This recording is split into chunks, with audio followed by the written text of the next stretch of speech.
Hello मेरे शेर और शेरनियों, केम छो? सब मजा में? मैं आयुष दुबे, आपका बड़ा भाई, आपका कॉमरेड, आप सभी का तहे दिल से अभिनंदन करता हूं आपके अपने इस प्यारे से प्लेटफॉर्म केमिस्ट्री दिल से पर।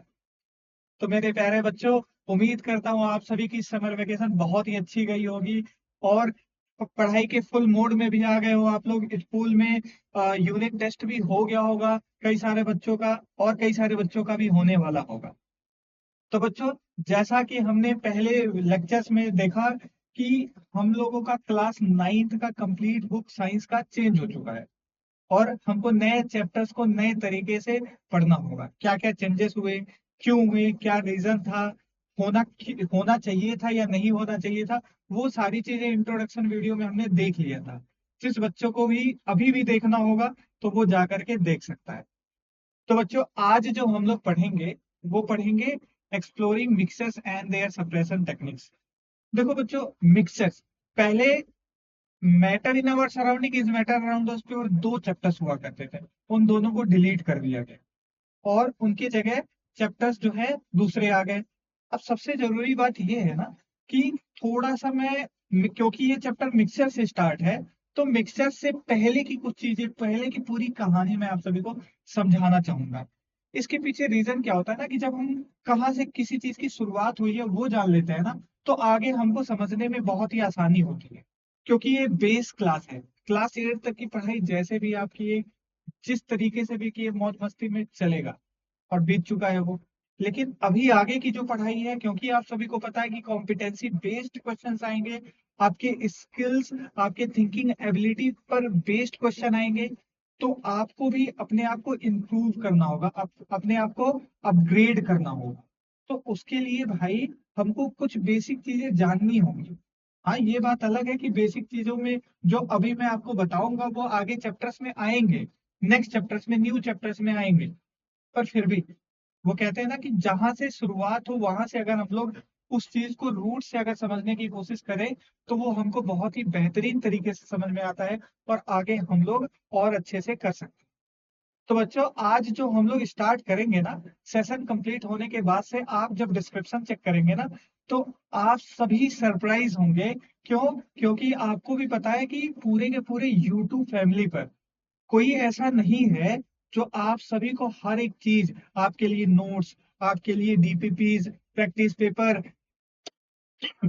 कंप्लीटली असाइनमेंट्स, असेसमेंट, ये सारी चीजें प्रोवाइड करे। पर मैं और मेरी पूरी टीम आप सभी को, जैसा कि हम यहाँ पर लेक्चर अटेंड करेंगे, तो लेक्चर अटेंड करने के बाद से डिस्क्रिप्शन जब आप ओपन करोगे तो आपको हर एक चैप्टर के नोट्स, जो आपका लेक्चर चल रहा होगा, जो करंट चैप्टर चल रहा होगा उसका नोट्स आपको मिलेगा। साथ में ही डीपीपी भी मिलेगी बच्चों। डीपीपी मतलब कि आज जो हमने पढ़ा है उसके बिहाफ पर क्वेश्चंस कुछ, जिससे क्या होगा कि आज का लेक्चर पढ़ते ही आपका एक जो डाउट सेक्शन हो या जो चीजें अभी थोड़ा सा क्लियर हुई हो लेकिन क्वेश्चन नहीं प्रैक्टिस किए हो, तो वो क्वेश्चन प्रैक्टिस करोगे इस लेक्चर के बिहाफ पर, तो और अच्छे से स्ट्रांगली आप उस टॉपिक में पकड़ बना सकते हो। तो सारी चीजें आप सभी को मिलेंगी। इवन आप बोलोगे तो इस पीपीटी का भी मैं आपको डिस्क्रिप्शन में दे दूंगा, दे ही दूंगा।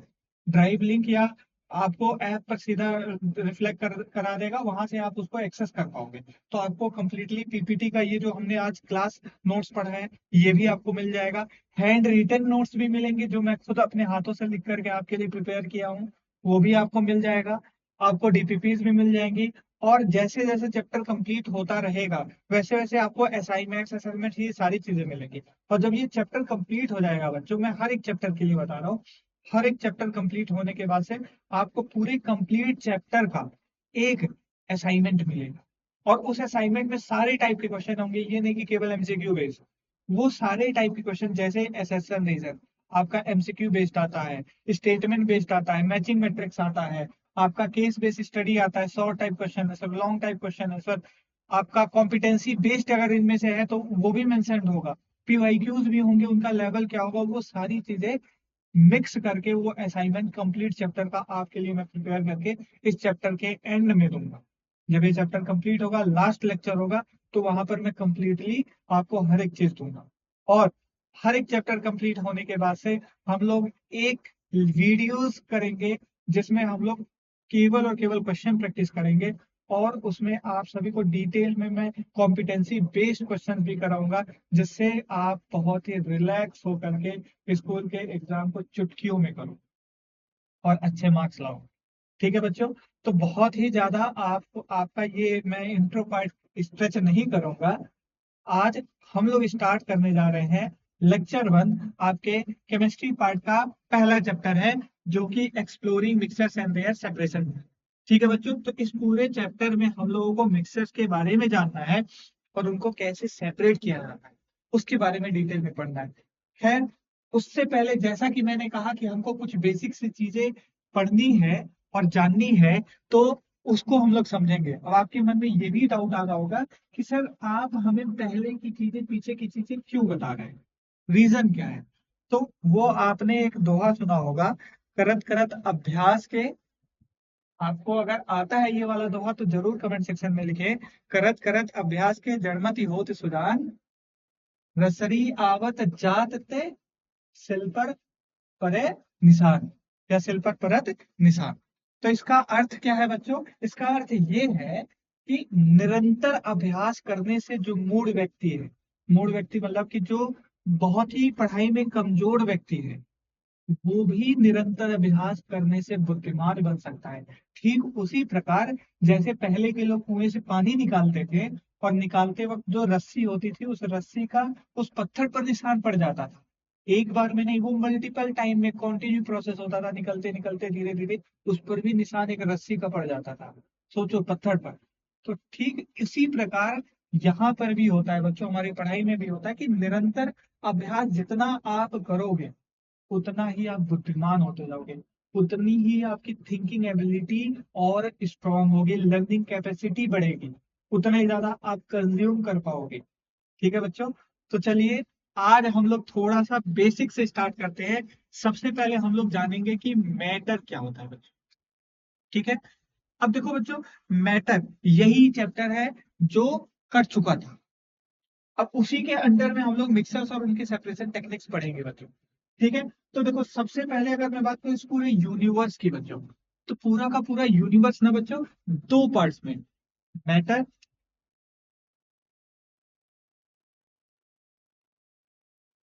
पूरा का पूरा चैप्टर जो है बच्चों ना, मतलब पूरा यूनिवर्स जो है वो मैटर और एनर्जी दो फॉर्म में डिवाइड किया गया। अब केमिस्ट्री वालों को पकड़ा दिया गया मैटर, और फिजिक्स वालों को पकड़ा दिया गया एनर्जी का, भैया ले जाओ।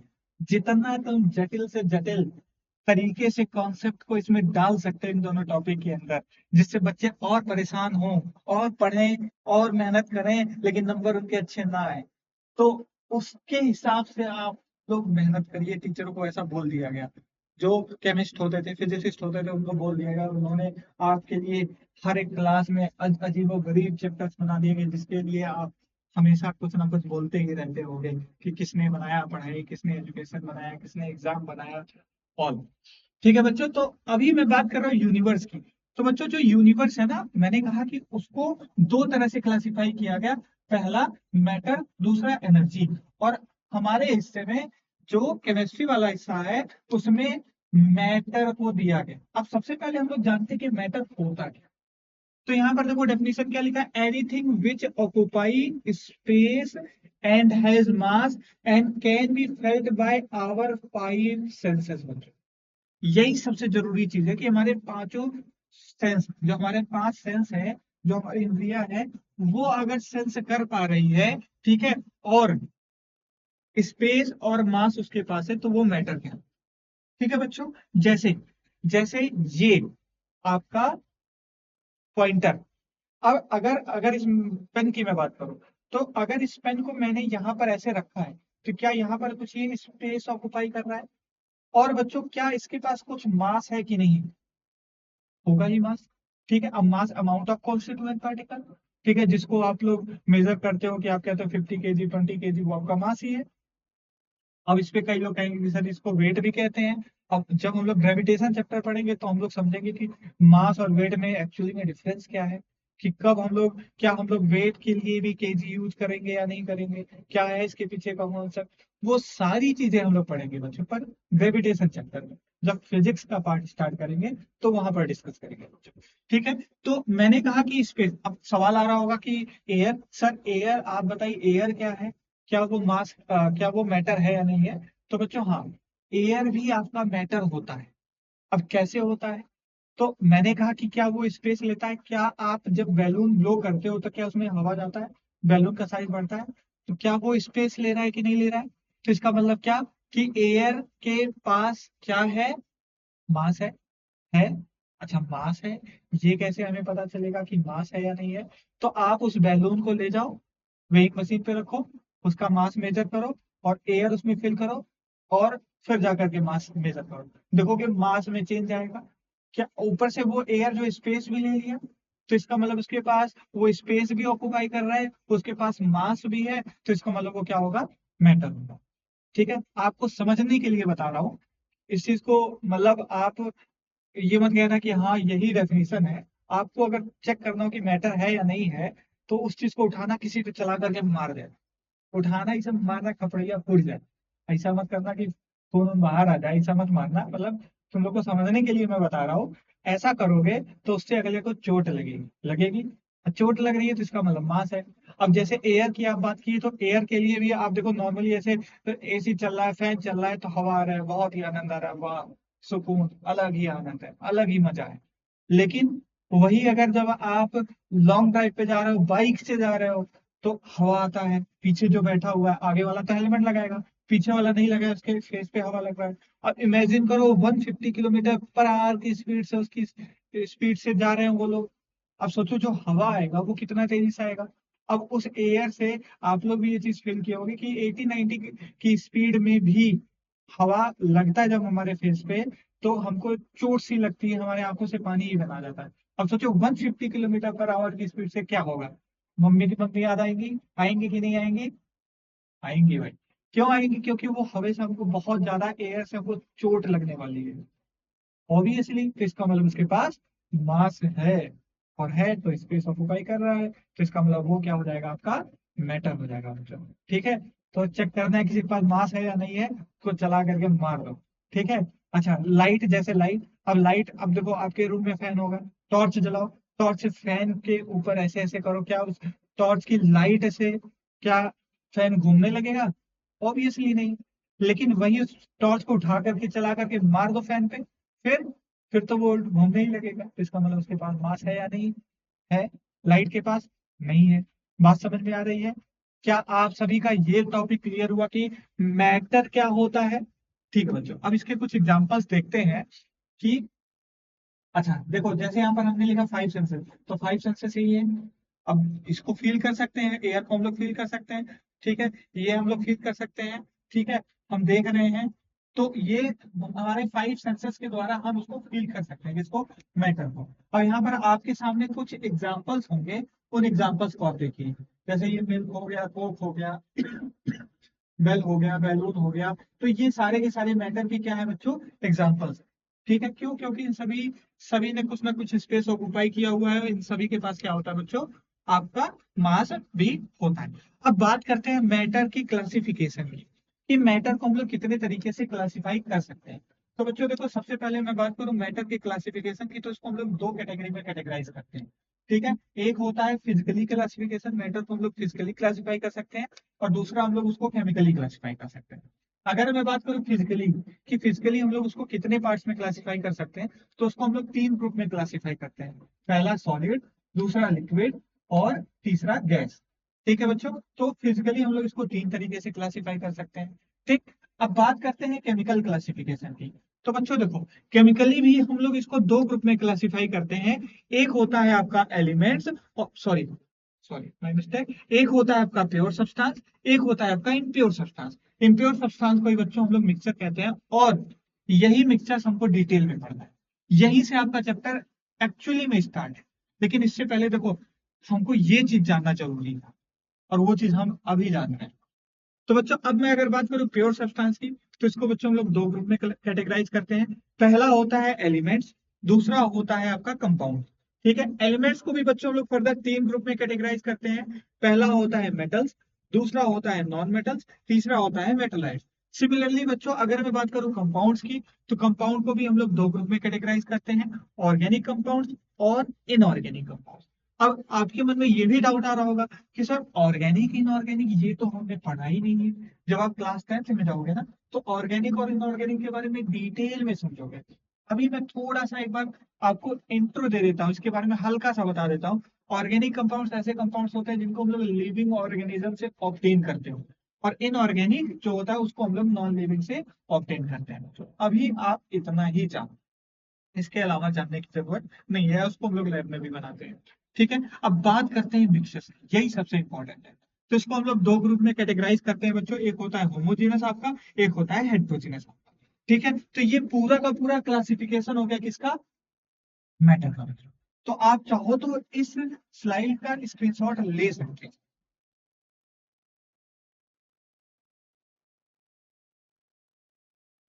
ठीक है बच्चों, अब हम लोग बात करेंगे सबसे पहले फिजिकल क्लासिफिकेशन की, और फिजिकल क्लासिफिकेशन में हम लोग समझेंगे सॉलिड, लिक्विड और गैस के बारे में। तो बच्चों देखो, प्रॉपर्टीज एक ही, क्योंकि आप बचपन से ही पढ़ते आ रहे हो सॉलिड क्या होता है, लिक्विड क्या होता है, गैस क्या होता है। तो मतलब जब आप अपने होश भी नहीं संभालोगे तभी से आपको सॉलिड के बारे में, लिक्विड के बारे में बताया जा रहा होगा कि सॉलिड है डेफिनेट से डेफिनेट वॉल्यूम, लिक्विड है डेफिनेट से नहीं, लिक्विड के पास डेफिनेट शेप नहीं होता है, डेफिनेट वॉल्यूम होता है। तो वो सारी चीजें यहाँ पर हम लोग प्रॉपर्टीज में वन गो में समझते हैं, क्योंकि इसको बहुत ज्यादा डिटेल में डिस्कस करने का कोई मतलब नहीं होता है। तो सबसे पहले अगर मैं बात करूं बच्चों वॉल्यूम की, तो आपको पता होगा कि सॉलिड का जो वॉल्यूम होता है वो डेफिनिट होता है, वो फिक्स्ड होता है। लिक्विड का भी वॉल्यूम फिक्स्ड होता है, और गैस की अगर बात करो तो वो डेफिनेट नहीं होता है। अब वॉल्यूम का मतलब वही जो स्पेस ऑक्युपाई कर रहा है। आपको पता होगा कि सॉलिड है, सॉलिड इसमें जितने पार्टिकल्स है उतने ही रहेंगे, चाहे यहाँ रखो वहां रखो यहाँ रखो कहीं भी रखो, इसके पार्टिकल्स में चेंजेस नहीं आएंगे। सिमिलरली अगर बात करो लिक्विड की, अगर 1 लीटर पानी है आप बकेट में रखो, ग्लास में रखो, थाल में रखो, ठीक है, तो ऐसे फर्श पे गिरा दो, 1 लीटर से 2 लीटर भी नहीं होगा और आधा लीटर भी नहीं होगा, ना ही बढ़ेगा ना ही घटेगा, तो मतलब उसका वॉल्यूम जो है फिक्स है। लेकिन गैस जो है बच्चों, गैस का वॉल्यूम जो होता है वो फिक्स नहीं होता। ठीक है, वो जिस कंटेनर में आप रखोगे ना उस कंटेनर को कंप्लीटली फिल कर देगा, कंप्लीटली फिल कर देगा, इस बात को याद रखो। ठीक है, और लिक्विड जो होता है जिस कंटेनर में रखोगे उसका शेप ले लेता है। ठीक, अब बात करते हैं शेप की। देखो अगेन आ गया, सॉलिड का शेप फिक्स है, लेकिन लिक्विड और गैस का शेप फिक्स नहीं होता है। लिक्विड जिस कंटेनर में रखोगे उस कंटेनर का शेप ले लेगा, सेम गैस में भी यही सेम होता है। लिक्विड जो होता है उसका कंटेनर का शेप लेता है, गैस उस कंटेनर को कंप्लीटली फिल करता है। अब बात करते हैं इंटरमॉलिक्यूलर फोर्स ऑफ अट्रैक्शन।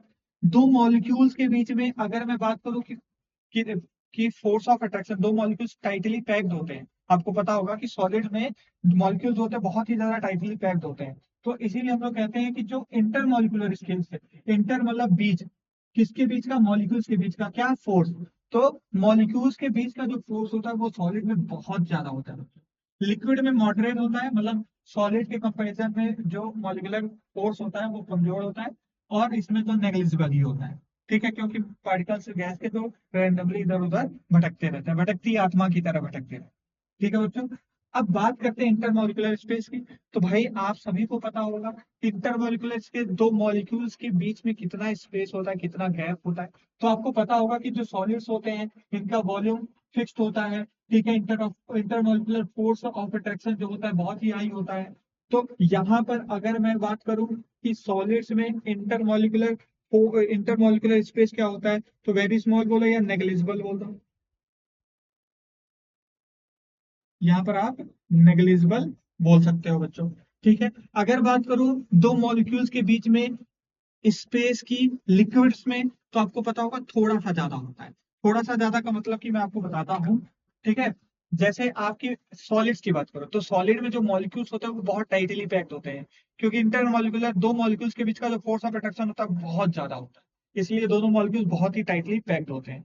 वहीं अगर लिक्विड की बात करो तो लिक्विड में जो मॉलिक्यूलर स्पेस होता है वो ज्यादा होता है, ज्यादा होने की वजह से इनके इनके बीच में जो फोर्स ऑफ अट्रैक्शन होता है वो कम होता है। स्पेस ज्यादा है तो फोर्स ऑफ अट्रैक्शन कम है। ठीक है, वहीं अगर गैस की बात करो तो गैस में जो दो मॉलिक्यूल्स के बीच में स्पेस होता है वो नेग्लिजिबल होता है, जिसकी वजह से फोर्स ऑफ अट्रैक्शन उनके बीच में नहीं होता है। ठीक है, तो वही चीज यहाँ पर भी मेंशन है कि यहाँ पर जो स्पेस होता है बहुत ही ज्यादा होता है। अब बात करते हैं कंप्रेसिबिलिटी की। तो सॉलिड लिक्विड को हम लोग कंप्रेसिबल नहीं कर सकते हैं। ठीक है, गैस कंप्रेसिबल होता है, आपको पता है, गैस को हम लोग कंप्रेस करके लिक्विफाई करते हैं।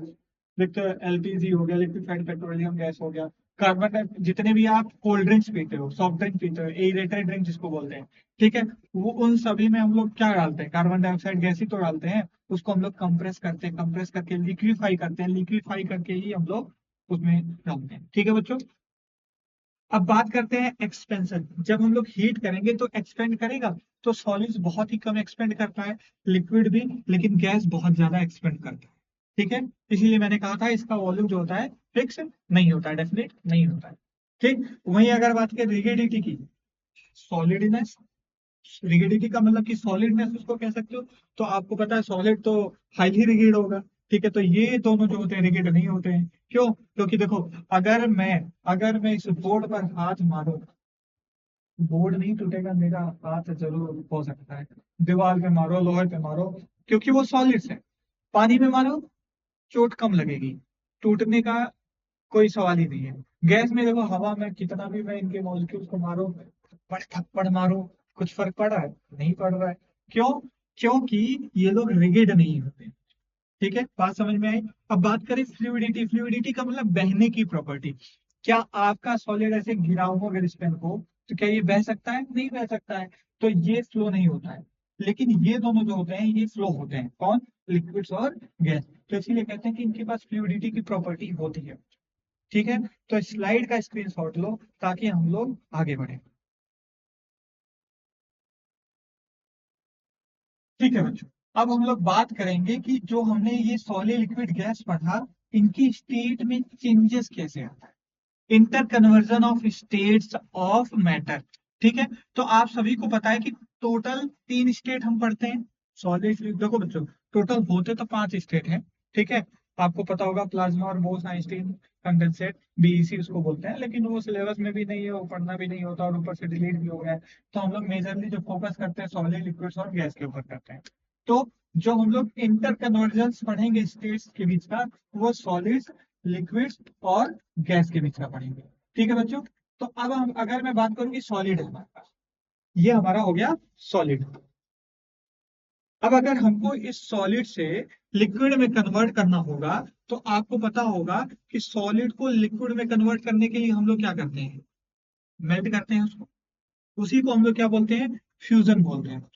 मेल्टिंग या फ्यूजन। सॉलिड को लिक्विड में कन्वर्ट करोगे तो मेल्ट ही करते हो, या उसको फ्यूजन बोलते हैं। अगर आपको लिक्विड को गैस में कन्वर्ट करना है, तो आपको पता है लिक्विड से गैस में कन्वर्ट करने की प्रोसेस को क्या कहते हैं, इवेपोरेशन कहते हैं। ठीक है, अगर आपको गैस से सॉलिड में उसी को कन्वर्ट करना है, गैस से डायरेक्टली सॉलिड में, तो उसी प्रोसेस को डिपोजिशन कहते हैं। ठीक, अब उल्टा आते हैं।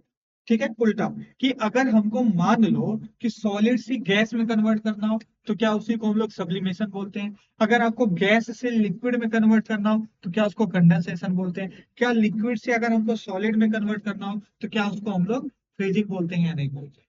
ठीक है, अब इसमें कुछ पॉइंट्स होता है, जैसे बॉइलिंग पॉइंट, मेल्टिंग पॉइंट। तो जिस पॉइंट पर वो बॉइल होना स्टार्ट हो जाए, उसको हम लोग बॉइलिंग पॉइंट बोलते हैं। जिस पॉइंट से वो मेल्ट करना स्टार्ट हो जाए, उस पॉइंट को मेल्टिंग पॉइंट कहते हैं। ठीक है, अब सबसे जरूरी बात बच्चों, बहुत जरूरी बात है, इस चीज को समझना। आप अगर इस पूरे पूरे के पूरे प्रोसेस को देखो, तो सॉलिड से लिक्विड, लिक्विड से गैस, हम जा रहे हैं। तो सॉलिड से लिक्विड, लिक्विड से गैस, यही प्रोसेस फॉलो हो रहा है। ये हो गया सॉलिड, सॉलिड से हम लिक्विड में गए, लिक्विड से हम लोग गैस में गए। ठीक है, लेकिन वही अगर हम लोग लिक्विड, गैस से लिक्विड में आए और लिक्विड से सॉलिड में आए, तो क्या ये प्रोसेस रिवर्स होगा?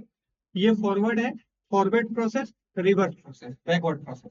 ठीक है बच्चों, अब ध्यान से देखो कि जब हम लोग सॉलिड से लिक्विड में जा रहे थे, तो हम लोग जो देखे प्रोसेस उसको मेल्टिंग कहें। लिक्विड से गैस में गए तो उस प्रोसेस को हम लोग इवोपोरेशन कहें। अच्छा, इवोपोरेशन और वेपराइजेशन दो टर्म्स हैं, उनके बीच का भी डिफरेंस समझेंगे। अब देखो, जो इवोपोरेशन होता है ना बच्चों, ठीक है, और मेल्टिंग जो होता है, क्या वो लेफ्ट से राइट हो रहा है? अच्छा, लेफ्ट से राइट। आप बताओ मुझे कि सॉलिड से अगर लिक्विड में कन्वर्ट करना हो, तो क्या उसके लिए आप उसको हीट एनर्जी दोगे?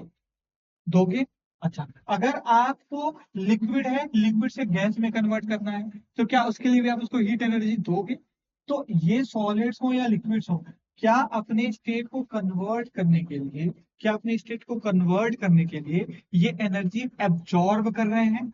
क्या एनर्जी ये एब्जॉर्ब कर रहे हैं? बात ध्यान से समझना कि सॉलिड्स है, उसके मॉलिक्यूल्स ने एनर्जी एब्जॉर्ब किया, तभी उनके बीच में वाइब्रेशन हुआ, उनके पार्टिकल्स के बीच में, और तभी जाकर के वो उनके बीच में सेपरेशन आया, तभी जाकर के वो सॉलिड से लिक्विड में कन्वर्ट हुए।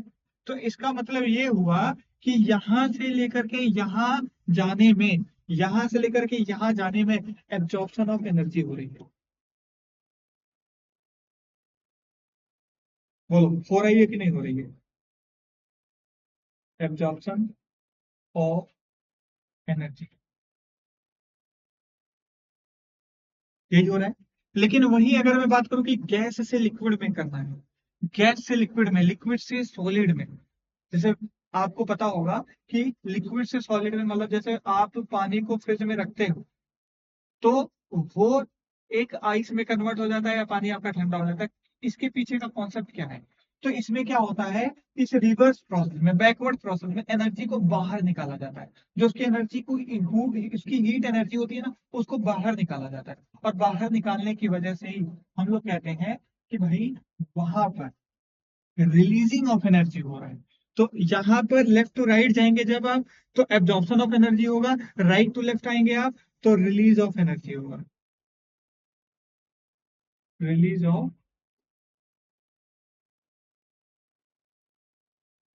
एनर्जी हो। तो यही है पूरा का पूरा कन्वर्जन स्टेट, इसका मैटर का। तो इस स्लाइड का स्क्रीनशॉट आप लोग लीजिए, फिर हम लोग नेक्स्ट स्लाइड पे चलते हैं।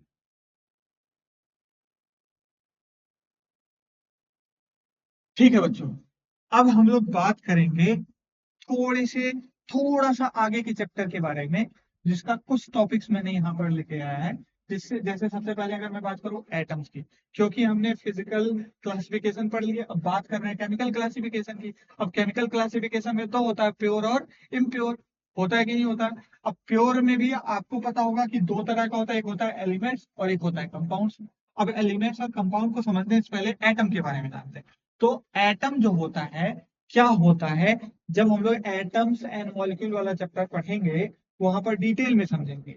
ठीक है, जो आपके atoms and molecule structure of atom दोनों चैप्टर हैं, वहां पर डिटेल में पढ़ेंगे। अभी बस आप ऐसे समझो कि जैसे हमारी ये बॉडी है, इस बॉडी का जो फंडामेंटल यूनिट है, सबसे स्मॉलेस्ट पार्ट है, वो क्या है? सेल है। सेल से मिल करके ये पूरी की पूरी बॉडी बनी हुई है।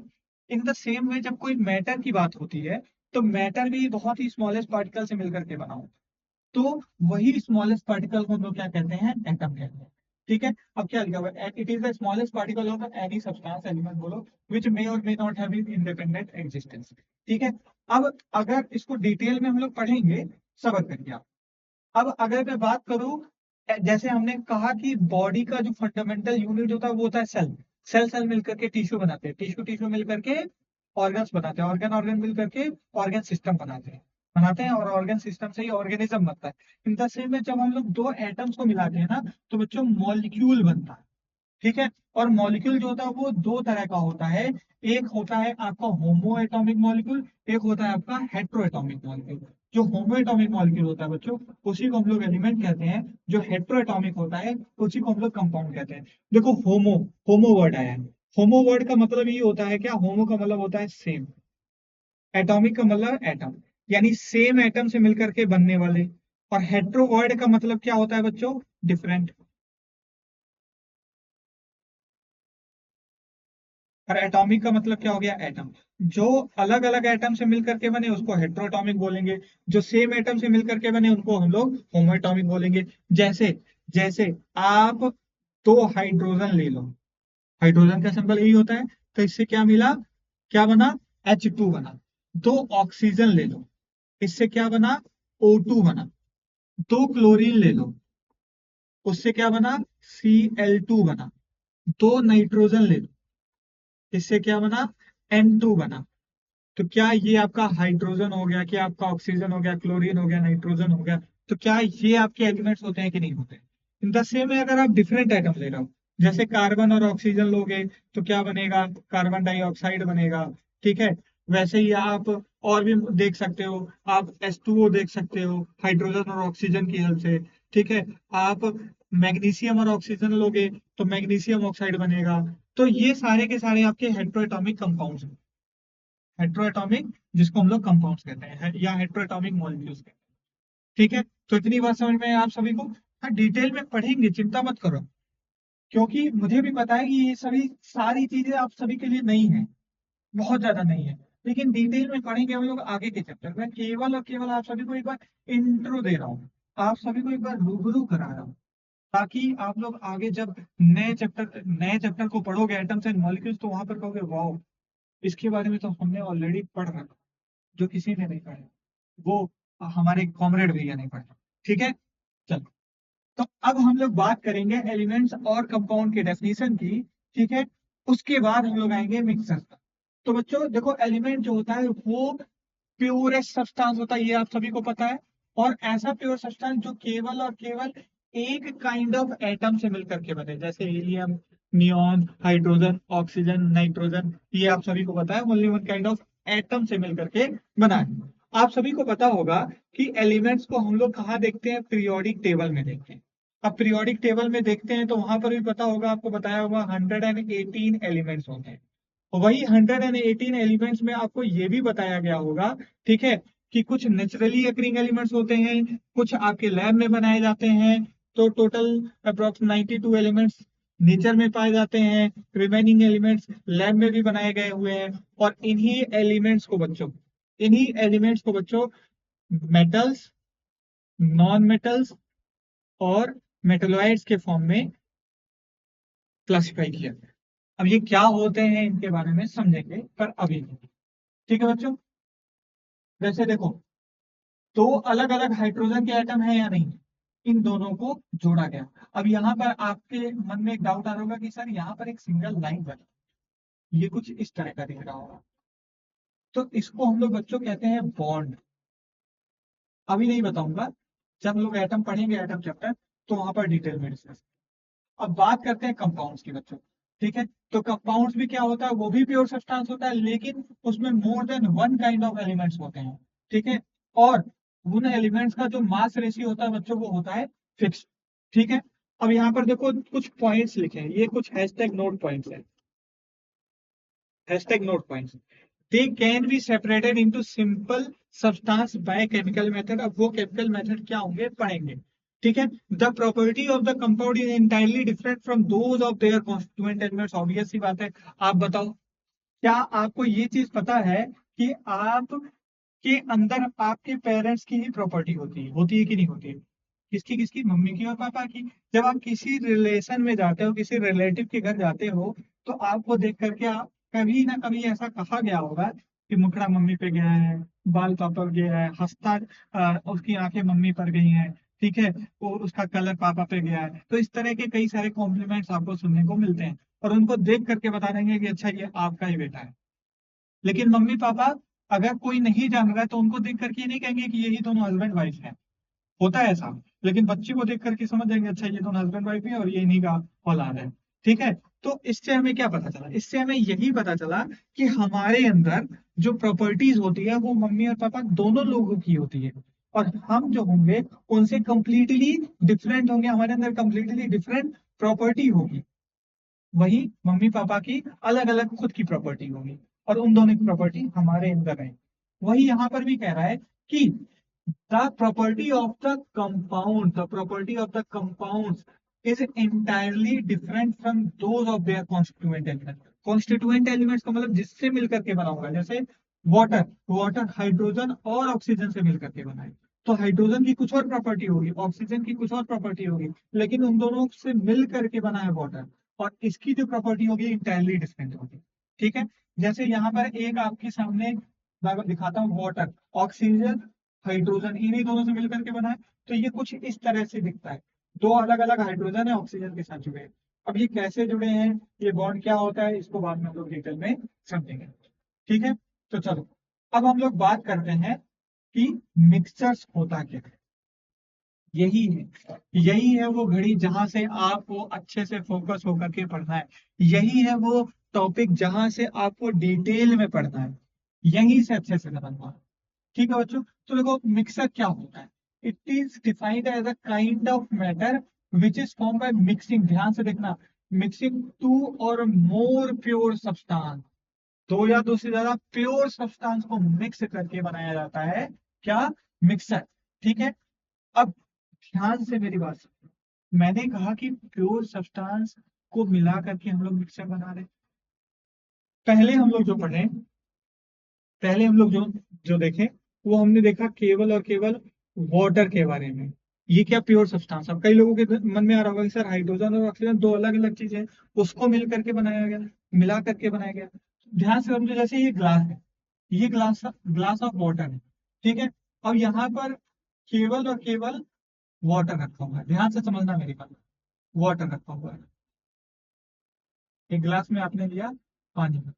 ठीक है, अब ये कंपाउंड है, क्या है, कंपाउंड है। और कंपाउंड जो होता है वो प्योर होता है, कंपाउंड जो होता है वो प्योर होता है, क्यों, क्योंकि उसमें उसमें जो है ओनली वन काइंड ऑफ, यहाँ पर देखो इसमें क्या, only one kind of compound है, क्या, वाटर वाटर वाटर वाटर, केवल और केवल वाटर के मॉलिक्यूल है।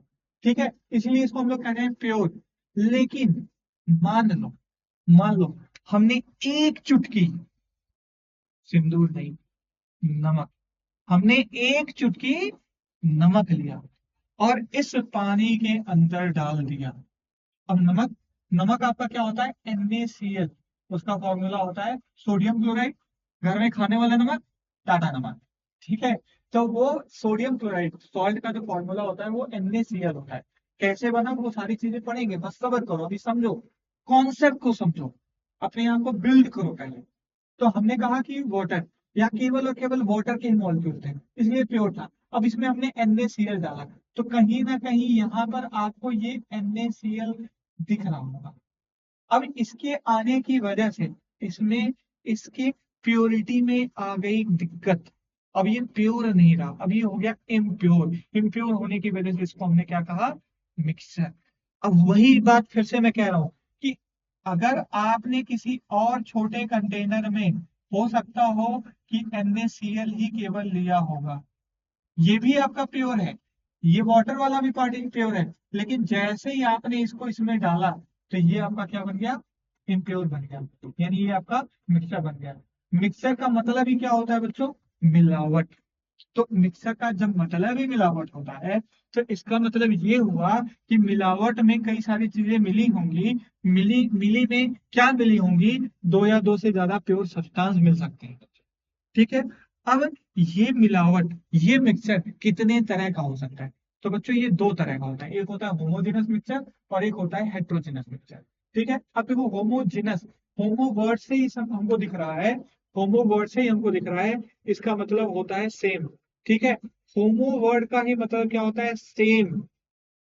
अब सेम, इसका मतलब क्या हुआ, इसका मतलब ये हुआ कि यहाँ पर जो कंपोजिशन होगा वो सेम होगा, यूनिफॉर्म होगा पूरे के पूरे मिक्सर में। अब इसका मतलब क्या, इसका मतलब आसान शब्दों में अगर मैं होमोजिनस और हेट्रोजिनस को बताऊं ना, मिक्सर दो तरह के होते हैं, होमोजिनस और हेट्रोजिनस। होमोजिनस और हेट्रोजिनस को ऐसे समझो, जिसका घोल बन जाए।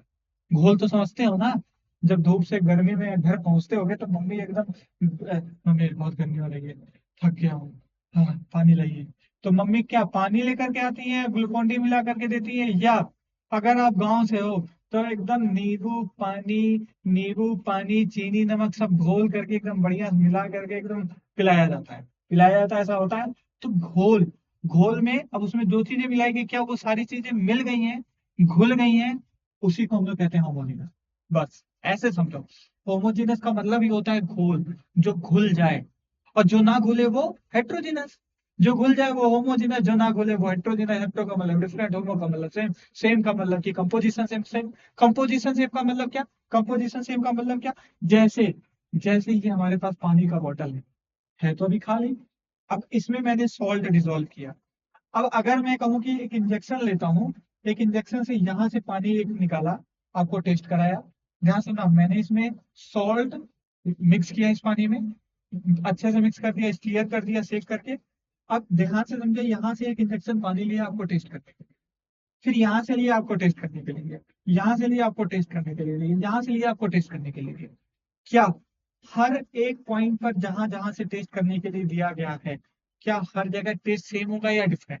कमेंट सेक्शन में लिखो और लिख करके मुझे बताओ कि आपका सेम होगा या डिफरेंट होगा। तो आप सभी लिखोगे सेम, क्योंकि जो सॉल्ट है वो पूरे के पूरे पानी में अच्छे से घुल गया, इक्वल प्रोपोर्शन में, यूनिफॉर्म प्रोपोर्शन में। कहा? पूरे के पूरे पानी में। इसीलिए मैंने कहा कि होमोजीनस में जो कंपोजिशन होता है वो यूनिफॉर्म होता है, तो वहीं हेट्रोजीनस में डिफरेंट कंपोजिशन होता है। इनको कंपोनेंट्स को हम लोग अलग नहीं कर सकते हैं, लेकिन इसमें हम लोग अलग कर सकते हैं। किसमें? हेट्रोजीनस में। मतलब करेंगे, इसके भी सेपरेशन टेक्निक करेंगे, पढ़ेंगे, पर ऐसे डायरेक्टली हम लोग देख करके उसको हम लोग सेपरेट नहीं कर सकते। बताओ, नमक पानी घुल गया, उसको देख करके बता पाओगे कि अच्छा इसमें नमक है या पानी है? देख करके बता पाओगे कि इस पानी में नमक घुला है या चीनी घुला? नहीं बता पाओगे। क्यों? क्योंकि उसका जो कंपोजिशन है वो इनडिस्टिंग्विशेबल है। वही हेट्रोजीनस, इसकी एग्जांपल समझो। आप शुगर और राइस और व्हीट दोनों को मिक्स कर दो, घुलेगा तो नहीं, पर मिक्सचर तो बन गया ना। वही मिक्सचर आपका हेट्रोजीनियस मिक्सचर हो गया। तो उनको तो सेपरेट चाहो तो बैठ करके एक एक को अलग अलग कर सकते हो, उसके लिए भी सेपरेशन टेक्निक पढ़ेंगे। पर अभी ऐसे हैंड पिक करके ऐसे कर सकते हो कि नहीं कर सकते हो? तो उनको सेपरेट किया जा सकता है, उनको डिस्टिंग्विश किया जा सकता है, तो वो डिस्टिंग्विशेबल होते हैं, पर ये इनडिस्टिंग्विशेबल। बात समझ में आई कि नहीं आई? वो अब देखो यहाँ पर इनके बारे में पढ़ो, क्या लिखा है? कंपोजिशन इज यूनिफॉर्म, यहाँ पर डिफरेंट कंपोजिशन, यहाँ पर कंपोनेंट को हम लोग डिस्टिंग्विश करेंगे, यहाँ पर डिस्टिंग्विश कर सकते हैं। सॉल्ट सॉल्यूशन, एयर, एलॉयज, ये आपके होमोजेनस मिक्सचर होते हैं। ऑयल और वाटर हो गया, सैंड इन वाटर हो गया, सॉयल हो गया, ये सारे के सारे आपके हेट्रोजेनस होते हैं। देखो यहाँ पर सॉल्ट सॉल्यूशन, ये आपका क्या है? एलॉय है, ठीक है। आपको पता है ब्रास कॉपर और जिंक से मिलकर के बनता है। ऑयल और वाटर क्या मिक्स हुए? नहीं हुए। क्या सॉयल और या सैंड और वाटर मिक्स हुए? नहीं हुए। तो ये दोनों हेट्रोजेनस हो गए आपके, ये दोनों आपके होमोजेनस हो गए। तो क्या आप ये मुझे बताओ, मिक्सर और होमोजेनस हेट्रोजेनस मिक्सर समझ में आया ही नहीं है? अच्छे समझ में आया कि नहीं? एकदम आपके जहन में एकदम अच्छे से पूरे ब्लड में, ब्लड स्ट्रीम में घुल गया है कि नहीं, ये बताओ। अगर घुल गया है तो जल्दी से कमेंट सेक्शन में लिखो, गुरु की फौज करेगी मौज। सारे बच्चे एक बार में लिखो, गुरु की फौज करेगी मौज, अगर आप सभी को समझ में आ रहा होगा। और आप इस स्लाइड का स्क्रीनशॉट लो ताकि हम लोग आगे बढ़ें।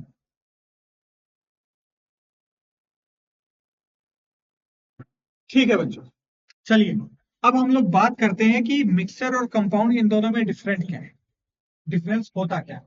तो अगेन वही जो मिक्सर होते हैं, आप सभी को पता है कि एक तो इम्प्योर है, दूसरी बात इनका कंपोजिशन वेरिएबल होता है, वेरी कर रहा होता है, ठीक है, और इनमें अलग अलग काइंड ऑफ मॉलिक्यूल्स होते हैं, ठीक है। जैसे ये आपका सॉल्ट सॉल्यूशन हो गया, वाटर का सॉल्ट सॉल्यूशन। वहीं अगर बात करूं कंपाउंड की, तो कंपाउंड आपका प्योर सब्सटेंस होता है, इनमें एटम्स का जो रेशियो होता है वो फिक्स्ड होता है, कंपोजिशन फिक्स्ड होता है, वहां पर वेरी कर रहा होता है। और यहाँ पर सेम टाइप ऑफ मॉलिक्यूल्स होते हैं, जैसे केवल और केवल यहाँ पर वाटर के मॉलिक्यूल्स होते हैं, ठीक है।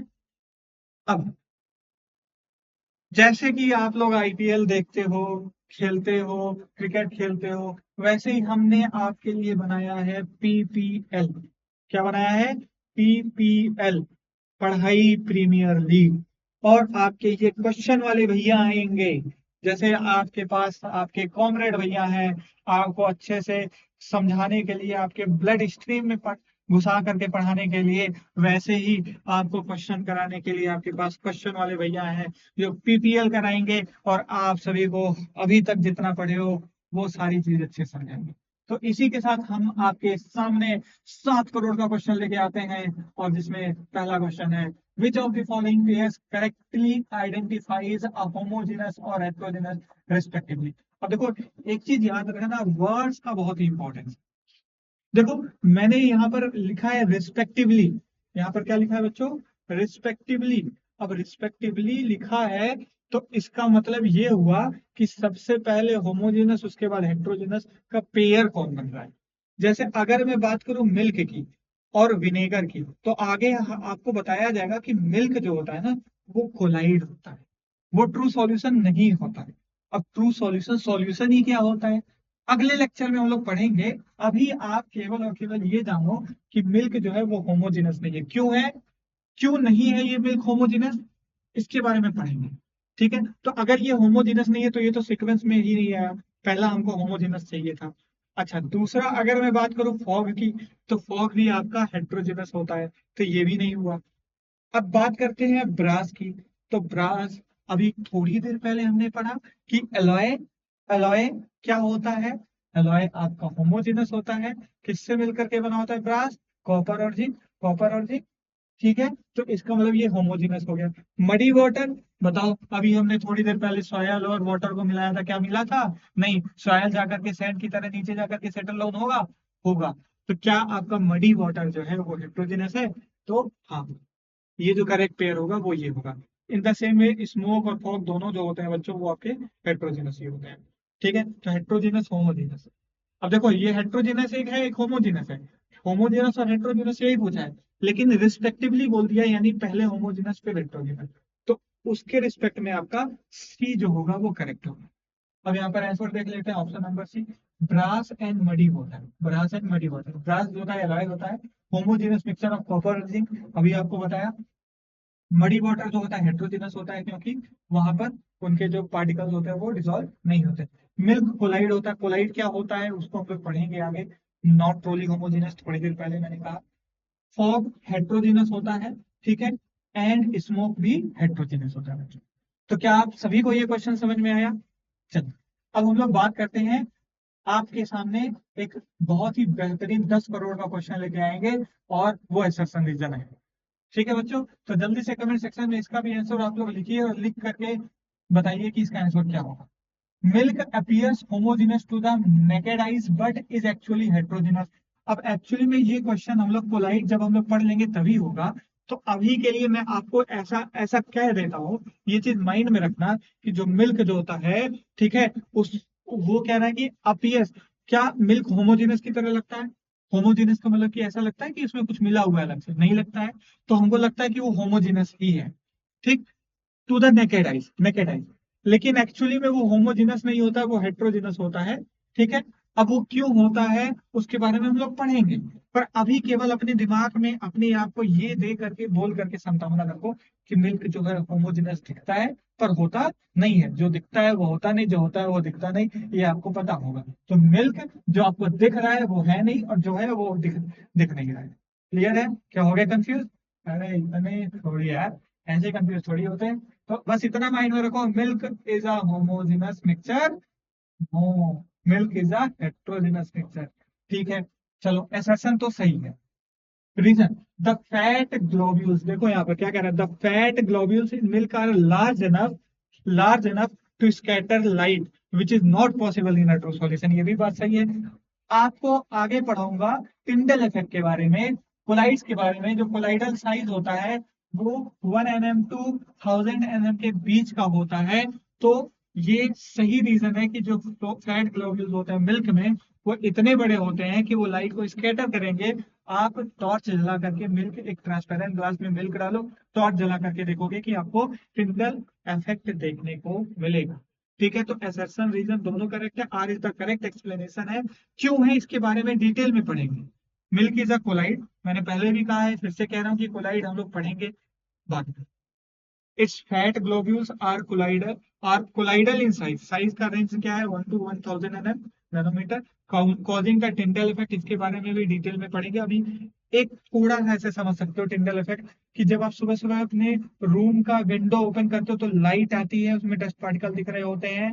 ठीक है, वही समझ लो कि वो डस्ट पार्टिकल से ही लाइट स्कैटर हो रहा है, उसी को हम लोग टिंडल इफेक्ट कहते हैं। अभी के लिए बस इतना ही समझो, ठीक है, कि टिंडल इफेक्ट क्या होता है। ठीक, a true solution has particle less than 1 mm that cannot scatter light. So milk is a heterogeneous and R is the correct explanation of A. समझ में आ गया बच्चों?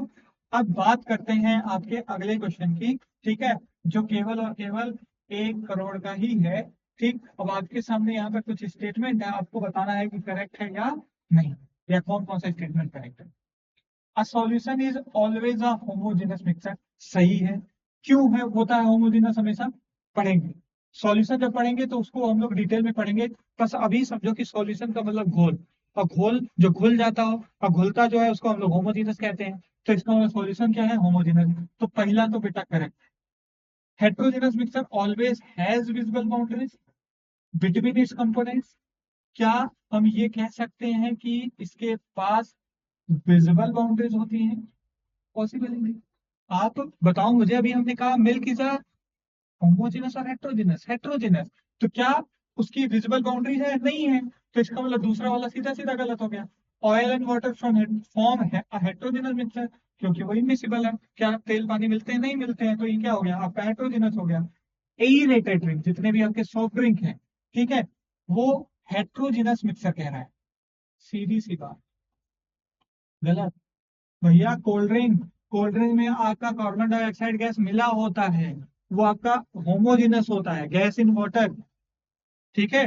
तो ये आपका एरेटेड ड्रिंक कह रहा है कि हेट्रोजेनस है। गलत है, सीधी सी बात। तो इनमें से कौन सा सही है? आपका पहला और तीसरा, पहला और तीसरा, पहला और तीसरा, पहला और तीसरा, ऑप्शन नंबर ए। देखते हैं भाई, पहला और तीसरा, बात समझ में आई कि नहीं है? तो उम्मीद करता हूँ आप सभी को आज का ये जो बेहतरीन सा लेक्चर है, बहुत ही सुहाना सा दिन था आज, पहला लेक्चर था आपके क्लास का। तो उम्मीद करता हूँ आप सभी को बहुत ही अच्छे तरीके से समझ में आया होगा। एंटरटेनमेंट के साथ कोशिश किया हूँ आप सभी को समझाने के लिए।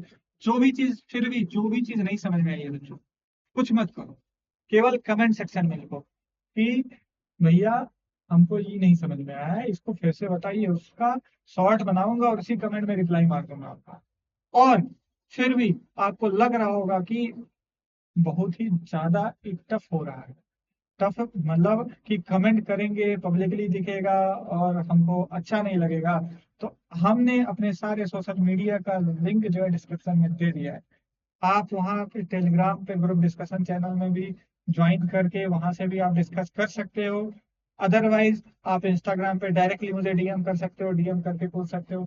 सबका लिंक जो है डिस्क्रिप्शन में है, आप वहां से एक्सेस करेंगे, फॉलो करेंगे, सब्सक्राइब भी करेंगे, वीडियोस को शेयर भी करेंगे। क्यों? क्योंकि उम्मीद मैं ऐसा ही कर रहा हूँ, आप सभी को बहुत ही अच्छे तरीके से समझ में आया होगा। और अगर आया है तो आपको हमारे सारे सोशल मीडिया हैंडल्स को भी फॉलो करना पड़ेगा। तो इंस्टाग्राम पर भी जाकर के फॉलो करिए।